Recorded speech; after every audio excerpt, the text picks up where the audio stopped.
ओम नमो भगवती वासुदेवाय नमः।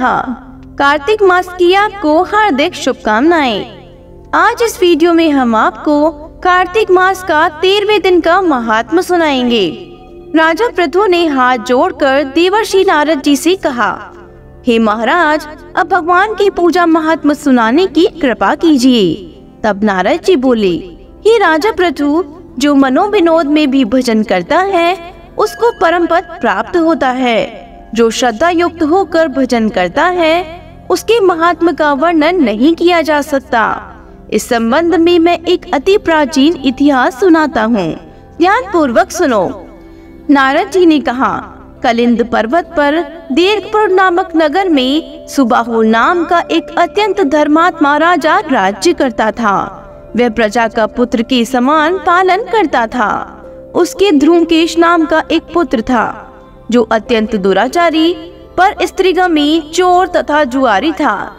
पुत्र के दुराचरण को देखकर राजा सुबाहु ने उसे अनेक बार ताड़नाएं दी, परंतु वह किसी प्रकार नहीं माना। एक दिन खेलते हुए उसकी गेंद छोटी रानी के महल में जा गिरी। जब वह गेंद लेने के लिए महल में गया तो उसकी विमाता छोटी रानी उस पर मोहित हो गई और उन दोनों ने कामांध होकर भोग विलास किया। जब राजा को इस बात का पता चला तो राजा ने ध्रुमकेश को प्राणदंड तो नहीं दिया, परंतु उसे अपने राज्य से बाहर निकाल दिया। अब राजकुमार वन में रहकर प्रतिदिन मांस मदिरा खाता पीता तथा रात्रि को वैश्यों के यहाँ निवास करता। चोरी आदि करके जो भी धन वह प्राप्त करता सब वैश्यों को दे देता। इस प्रकार अनेक वर्ष व्यतीत हो गए। एक समय वह भटकते भटकते वृंदावन में पहुंच गया। वृंदावन में धूम्रकेश ने सत्यव्रत नामक एक परम विष्णु भक्त को देखा, जो अपना घर बार छोड़कर कार्तिक मास में वृंदावन में रहकर भगवान का पूजन करता तथा केवल कंद मूल और फल खाता था। वह भक्त प्रतिदिन भगवान से प्रार्थना करता है, हे भगवान, इस दुखी रूपी संसार में डूबे रहे मुझ दीन की आप रक्षा करें। मैं राधा जी सहित आपको बारंबार नमस्कार करता हूँ। प्रेम मग्न होकर वह कभी कभी रोने, कभी गाने, कभी नाचने लगता था।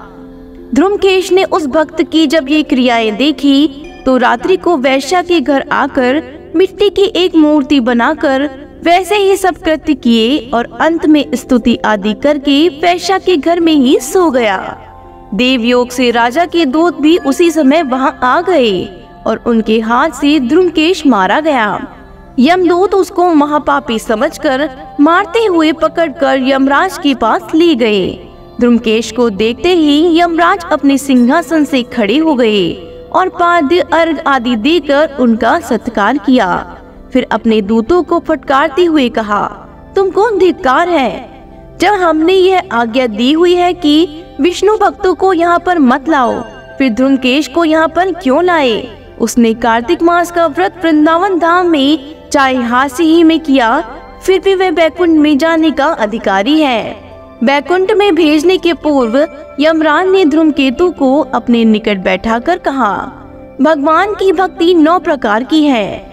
उनकी कथा सुनने से राजा परीक्षित, कीर्तन से सुखदेव, स्मरण से प्रहलाद, पाद्य सेवा से लक्ष्मी, पूजा से पृथु, वंदना से अक्रूर, दास्य भाव से अर्जुन तथा आत्मनिवेदन से राजा बलि जिस प्रकार परम पद को प्राप्त हुए हैं, उसी प्रकार चाहे हास्य से ही तुमने भगवान की पूजा को, मगर फिर भी तुम स्वर्ग के अधिकारी हो। यद्यपि अपने जीवन में किए गए पापों और दुष्कर्मों के कारण तुम घोर नरक के अधिकारी थे, परंतु क्योंकि तुमने कार्तिक मास में भगवान की पूजा की है, अतः अब निश्चय ही तुम्हें बैकुंठ प्राप्त होगा।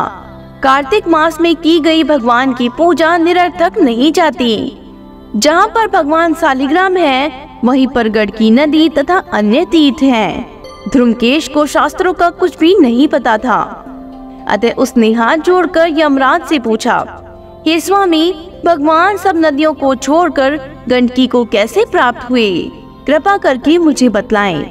यमराज ने कहा, किसी समय वेदशिरा नामक ऋषि सब लोगों के हित की कामना से गंगा जी के तट पर तपस्या कर रहे थे। उनके इस घोर तप से भयभीत होकर इंद्र ने ऋषि की तपस्या भंग करने के लिए मंजू घोषा नाम की अप्सरा को भेजा। मंजू घोषा उस रमणीक स्थान में क्रीड़ा करती हुई अपने रूप और यौवन का प्रदर्शन करके हाव भाव दिखाने लगी। फिर उसी स्थिति में उन्हें मुनि के चरणों का स्पर्श किया तो उनके रोमांच खड़े हो गए। तत्पश्चात मुनि को अपने वशीभूत जान मंजू घोषा ने अपने दोनों भुजाएं उनके गले में डाल दी।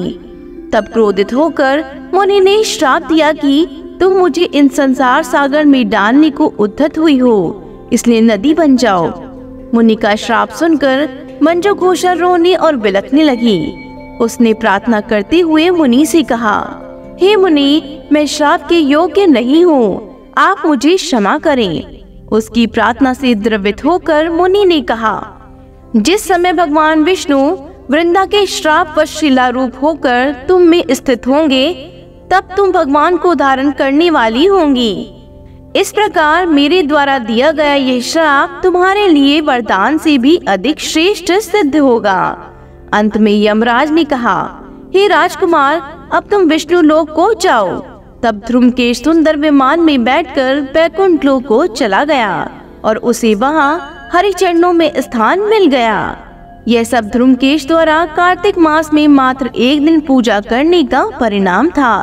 यह कहकर नारद जी ने अपनी वाणी को विराम दिया। इसी के साथ कार्तिक मास का 13वें दिन का महात्म्य पूर्ण होता है। कार्तिक मास के सभी महात्म्य को नियमित रूप से सुनने के लिए हमारे चैनल को सब्सक्राइब जरूर करें। बोलो विष्णु भगवान की जय हो।